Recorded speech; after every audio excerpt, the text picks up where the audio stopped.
The Great Wealth Transfer. What is it? What does it mean? And how can you prepare?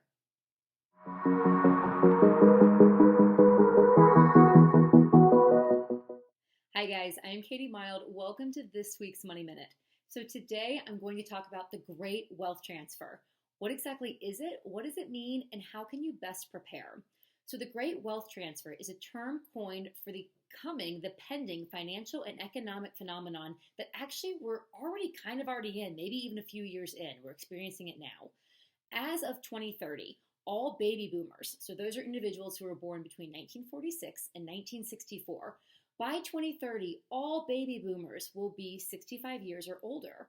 So this means that most, if not all, at this point will have transitioned to retirement and they will start to age. We're already seeing signs that the great wealth transfer has begun. And what that means is that trillions of dollars of wealth, some estimates have said 50 trillion, other estimates are as high as 68 trillion. But the bottom line is a lot of money to the tune of tens of trillions of dollars will be transferred from baby boomers to Gen Xers and millennials in the next 10 to 25 years. So what does this mean?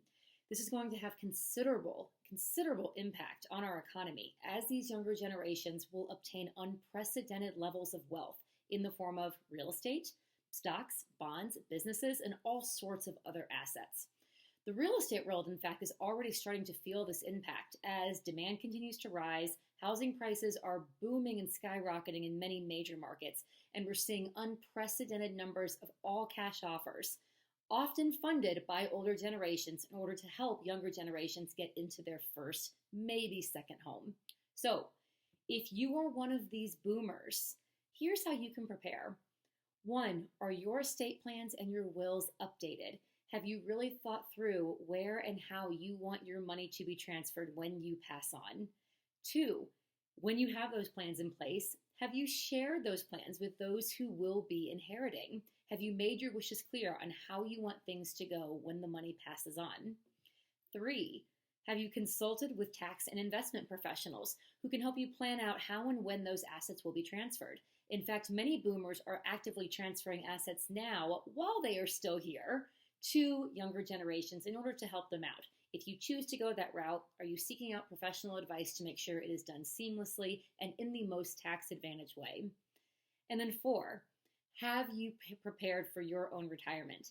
Have you run your own numbers? Do you understand your safe withdrawal rate? And do you really understand how your lifestyle will be changed so that when that day comes to retire, you can do it seamlessly and peacefully and then go out there and live your awesome retired life?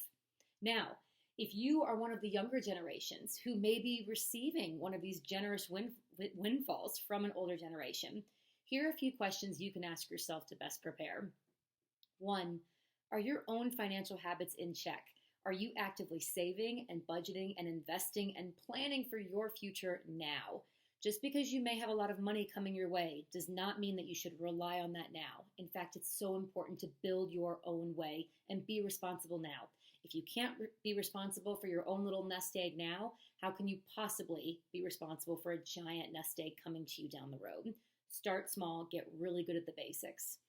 Two, if you have debt, are you working on getting out of debt and getting that encumbrance out of your life? Again, it goes back to the saving, budgeting, investing, planning conversation. It all ties together. Reduce your debt load. Three, ask yourself, what is your greater purpose in life? What are you pursuing professionally, personally, spiritually, maybe through your relationships? What are you doing to build an abundant life in all ways beyond money? Just because you may know that money may be coming your way down the road, do not plan on it and do not plan to sit back on your laurels and just absorb that money that comes your way. It is so important to build a life that you are proud of on your own terms and to do it yourself first. If you receive money without a plan in place, that can actually become a curse. So you must have a purpose in life that is beyond just living off of money you receive. Get clear on your own life direction first and stand on your own 2 feet. Last thing, and again, I'll just say it again, make sure you have your own plan and make sure that you are practicing discipline at a young age. If you cannot manage $100, you're not going to be able to manage $100,000 or even $1 million successfully. Start small, build the discipline habits now, so that if and when you are blessed enough to receive a generous wealth transfer amount, you will be responsible, and you'll make whoever passed it on to you incredibly proud. So that is it for today. So if you like the content that I'm putting out, please ring the bell to subscribe below and tell me in the comments, are you in any way part of the great wealth transfer? Are you planning on giving generously in your future? Tell me about your plans below. I'm always reading your comments. In the meantime, have a great weekend. We'll talk to you later.